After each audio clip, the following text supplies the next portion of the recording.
గతంలో మీరు గుంటూరు పార్లమెంట్ అభ్యర్థిగా టీడీపీ తరపున పోటీ చేసే అనే వార్తలు వచ్చాయి. గుంటూరు జిల్లాలో మీకు వ్యాపారాలా? లేదా అక్కడ ఏమన్నా సన్నిహిత బంధుమిత్రులు అట్లా గుంటూరుతో మీకు బాగా ఏదైనా సంబంధం ఉందా? అవినాభావ సంబంధం? 2014లో పార్లమెంట్ కాదండి, అసెంబ్లీకి.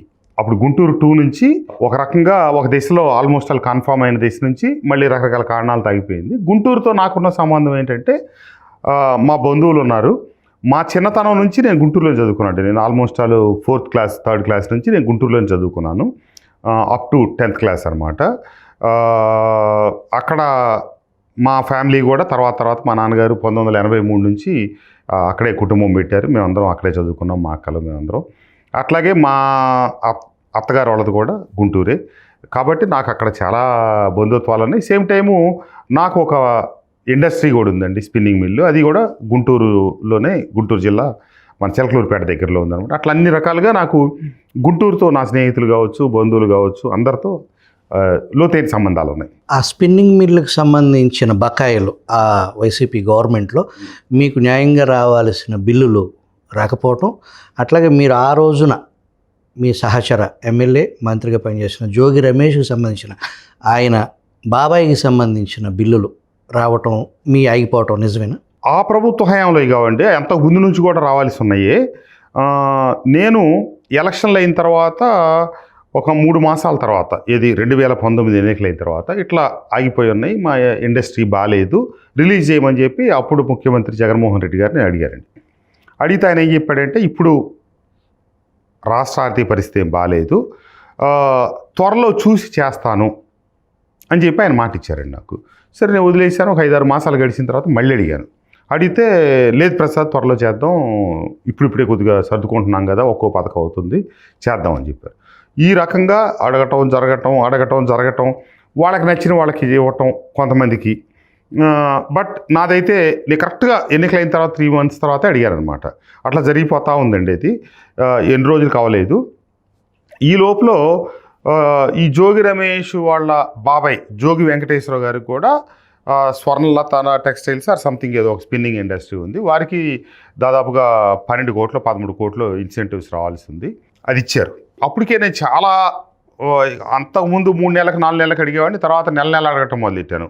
అదేంటి సార్, వాళ్ళకి ఇస్తున్నారు, వీళ్ళకి ఇస్తున్నారు, ఎవరో పులివెందుల్లో కొంతమందికి ఇచ్చారు, ఇంకో చోట వాళ్ళకి ఇచ్చారు, నాకు ఎందుకు ఇవ్వట్లేదని చెప్పి నేను కొంచెం వాయిస్ పెంచి అడుగుతున్నాను. కానీ నేను అడుగుతున్నానని తెలిసే వాళ్ళు కూడా అడగటం మొదలెట్టారు. కానీ చివరిలో 2023లోనే ఎప్పుడో జోగి వెంకటేశ్వరకి ఇచ్చారు.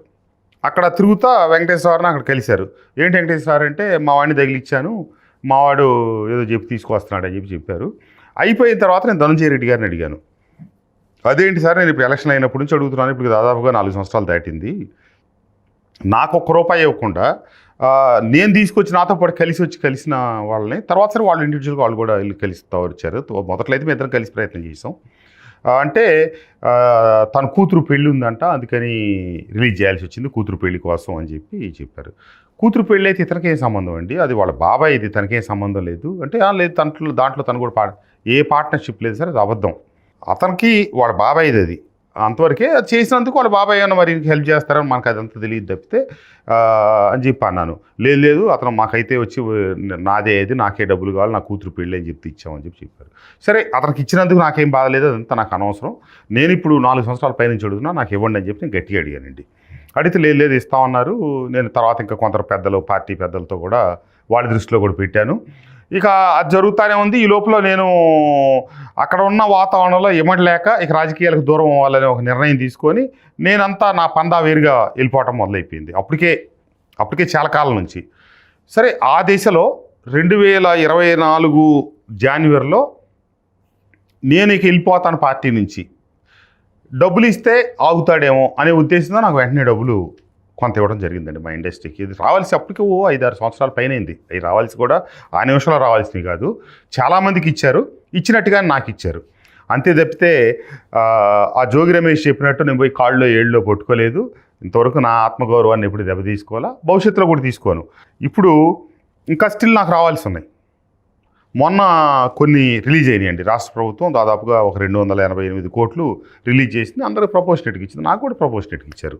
కానీ నేను వెళ్ళేమి ఎవరిని ఆబ్లిగేషన్ అడగలేదు, తీసుకోలేదు. అందరితో పాటు నాకు ఇప్పుడు వస్తే అప్పుడు వస్తాను. అప్పుడు అసలు ఆగిపోయినాయి కాబట్టి, ఎవరికి ఇవ్వట్లేదు కాబట్టి, వాళ్ళకి నచ్చిన వాళ్ళకి ఇచ్చుకుంటున్నారు కాబట్టి నేను అడగటం జరిగింది. చివరిలో వాళ్ళు ఇచ్చింది మటుకు ఏదో రకంగా ఈ డబ్బు ఇచ్చి ఇతను ఆపాలి, ఎల్లకుండా చూసుకోవాలి అనే ఉద్దేశంతో వాళ్ళు ఇచ్చారు. నాకు రావాల్సిన డబ్బులు నేను తీసుకున్నా కానీ వాళ్ళ దగ్గర దానమో ధర్మమో లేకపోతే ఇంకోటి ఏమీ నాకు ఇవ్వలేదు. వాడు వెదవ కాబట్టి పిచ్చి మాటలన్నీ మాట్లాడుతూ ఉన్నాడండి. మీరు చూడండి, అతను మాట్లాడిన మాటలు చాలా వెకిలి మాటలు, పనికిమాలిన మాటలు అన్నీ మాట్లాడున్నాడు. అది అతని సంస్కారం, అతని విజ్ఞత. డబ్బులు వచ్చిన తర్వాత నేను మారటం అవన్నీ ఏం కాదు. అప్పటికే నేను చాలా గ్యాప్ వచ్చేసిందండి పార్టీకి నాకు.